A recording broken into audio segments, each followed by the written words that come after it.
அனைவருக்கும் வணக்கம். நம்ம இந்த வீடியோவில் என்ன பார்க்க போகிறோம் அப்படின்னு பார்த்தீங்கன்னா, ஜனவரி 2021 மாத முழு நடப்பு நிகழ்வுகள். வீடியோக்குள்ளே போகலாம். அமெரிக்க இராணுவத்தின் முதல் தலைமை தகவல் அலுவலராக தமிழகத்தை சேர்ந்த ராஜ் ஐயர் என்பவர் நியமனம் செய்யப்பட்டுள்ளார்.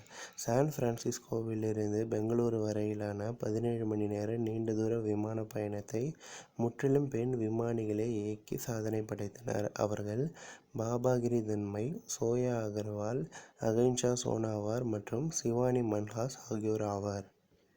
தேசிய இளைஞர் தினம் ஜனவரி 12 அன்று அனுசரிக்கப்பட்டது. இந்திய கதர் மற்றும் கிராம தொழில் வாரியத்தால் மாட்டு சாணத்திலிருந்து தயாரிக்கப்பட்ட இயற்கை வண்ண பூச்சி பெயிண்டை மத்திய அமைச்சர் நிதின் கட்கரி அறிமுகம் செய்து வைத்தார். இந்தியாவிலேயே முதல் முறையாக மத்திய பிரதேச மாநிலம் போபாலில் 3ஆம் பாலினத்தவர்களுக்கு அடையாள அட்டை வழங்கும் திட்டம் துவங்கப்பட்டது. இந்திய இராணுவ தினம் ஜனவரி 15 அன்று அனுசரிக்கப்பட்டது.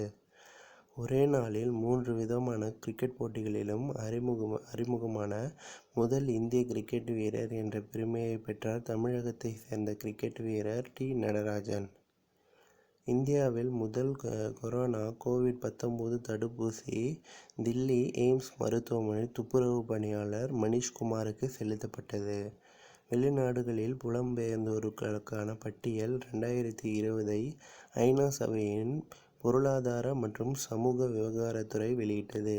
இதில் இந்தியா முதலிடமும், சிரியா 2வது இடமும், வெனிசுலா 3வது இடமும், சீனா 4வது இடமும், பிலிப்பைன்ஸ் நாடு 5வது இடமும் பெற்றுள்ளன.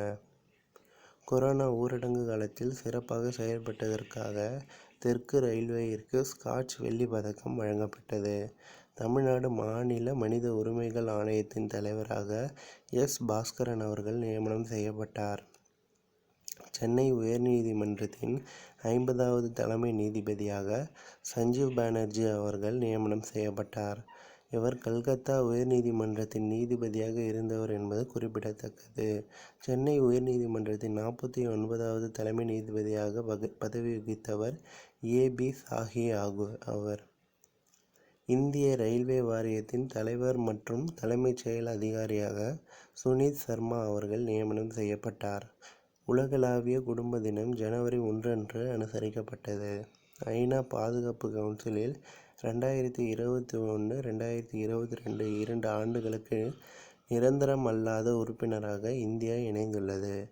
இந்திய இராணுவத்தின் தென்னிந்திய தலைமை அதிகாரியாக தமிழகத்தை சேர்ந்த லெப்டினன்ட் ஜெனரல் ஏ. அருண் அவர்கள் பதவியேற்றுக் கொண்டார்.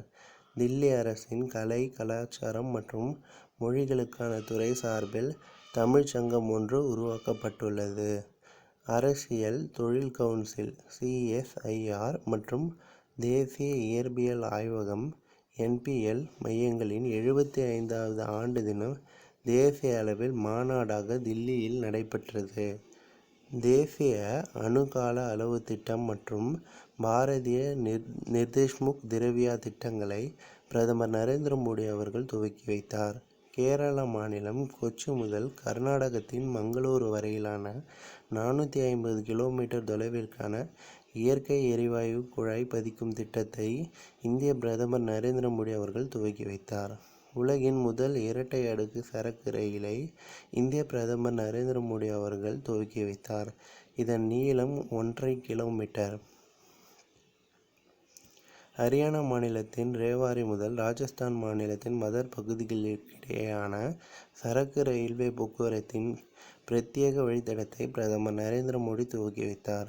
140 ஆண்டுகால டெஸ்ட் கிரிக்கெட் வரலாற்றில் ஆண்கள் டெஸ்ட் போட்டியில் முதல் முறையாக 4வது நடுவராக ஆஸ்திரேலிய பெண் நடுவர் கிளாரி பொலோசக் பணியாற்றினார். வெளிநாடு வாழ் இந்தியர் தினம் ஜனவரி 9 அன்று அனுசரிக்கப்பட்டது.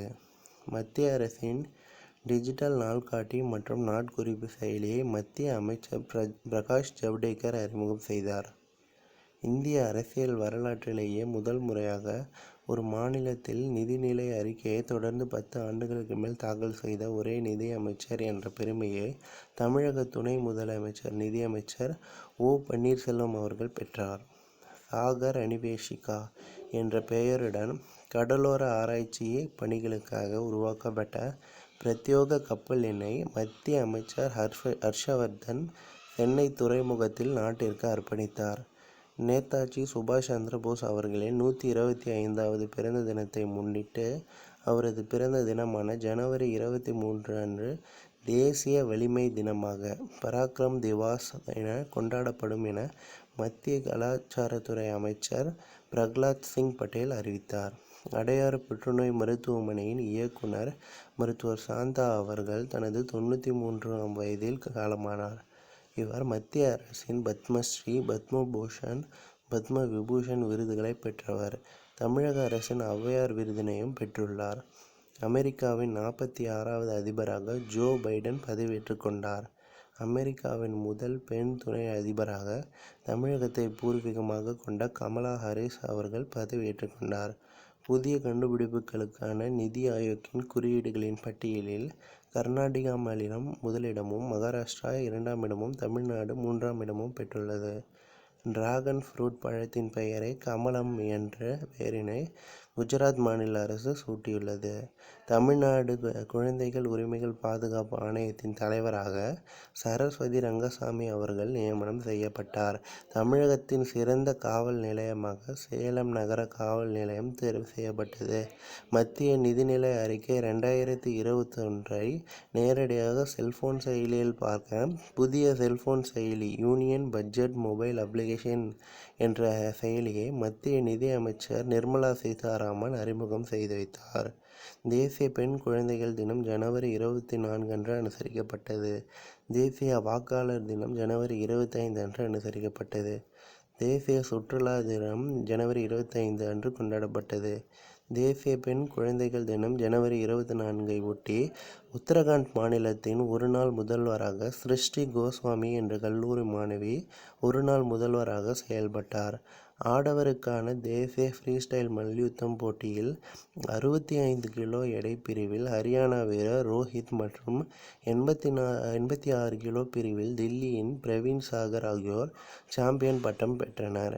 சென்னை மாநகராட்சியின் தேர்தல் தூதுவராக இந்திய கிரிக்கெட் வீரர் வாஷிங்டன் சுந்தர் நியமனம் செய்யப்பட்டார். சர்வதேச சுங்க தினம் ஜனவரி 26 அன்று அனுசரிக்கப்பட்டது. இந்திய குடியரசு தின அணிவகுப்பு விழாவில் முதல் முறையாக இந்திய விமானப்படையைச் சேர்ந்த 2 பெண் பைலட்கள் பாவனா காந்த் மற்றும் சுவாதி ரத்தோர் ஆகியோர் பங்கேற்று சாதனை படைத்தனர். வடகிழக்கு ஐரோப்பிய நாடான எஸ்டோனியாவின் முதல் பெண் பிரதமராக கஜா கலாஸ் என்பவர் பதவியேற்றார். அமெரிக்காவின் முதல் பெண் நிதி அமைச்சராக ஜேனட் ஏலன் என்பவர் பதவியேற்றுக் கொண்டார். தென்னிந்திய மாநிலங்களுக்கான தேசிய நிறுவன சட்ட மேல்முறையீட்டு தீர்ப்பாயத்தின் சென்னை கிளையை மத்திய நிதியமைச்சர் நிர்மலா சீதாராமன் அவர்கள் திறந்து வைத்தார். உலக பொருளாதார அமைப்பின் வேர்ல்ட் எக்கனாமிக் ஃபாரம் டாவோஸ் மாநாட்டில் இந்திய பிரதமர் நரேந்திர மோடி அவர்கள் காணொலி காட்சி மூலமாக கலந்து கொண்டார். மேற்கு வங்க மாநிலம் கொல்கத்தாவில் சிறுவர்களுக்கான படகு நூலகம் திறக்கப்பட்டுள்ளது. அமெரிக்காவின் 71வது வெளியுறவுத்துறை அமைச்சராக அந்தோனி பிளிங்கன் பதவியேற்றுக் கொண்டார். மகளிருக்கான ஆசிய கோப்பை கால்பந்து போட்டியில் இந்தியாவில் ஜனவரி 20 முதல் பிப்ரவரி 6 வரை நடைபெற உள்ளதாக ஆசிய கால்பந்து சம்மேளனம் அறிவித்துள்ளது. பாரத ஸ்டேட் வங்கியின் புதிய மேலாண்மை இயக்குநர்களாக ஜே. சுவாமிநாதன் மற்றும் அஸ்வினி குமார் திவேரி ஆகியோர் பதவியேற்றுக் கொண்டனர். இந்தியாவிலேயே முதல் முறையாக காஷ்மீர் யூனியன் பிரதேசம் குல்மார்க் நகரில் பனிக்குடில் உணவகம் இக்லூ உணவகம் திறக்கப்பட்டுள்ளது. ஆசிய கிரிக்கெட் கவுன்சிலின் ஏசியன் கிரிக்கெட் கவுன்சிலின் தலைவராக மத்திய உள்துறை அமைச்சர் அமித்ஷா அவர்களின் மகன் ஜெய்ஷா தேர்வு செய்யப்பட்டுள்ளார். 2021ஆம் ஆண்டிற்கான போலியோ மருந்து வழங்கும் திட்டமான பல்ஸ் போலியோ திட்டம் 2021ஐ இந்திய குடியரசுத் தலைவர் ராம்நாத் கோவிந்த் அவர்கள் துவக்கி வைத்தார். உலக தொழுநோய் ஒழிப்பு தினம் ஜனவரி 31 அன்று அனுசரிக்கப்பட்டது. நன்றி.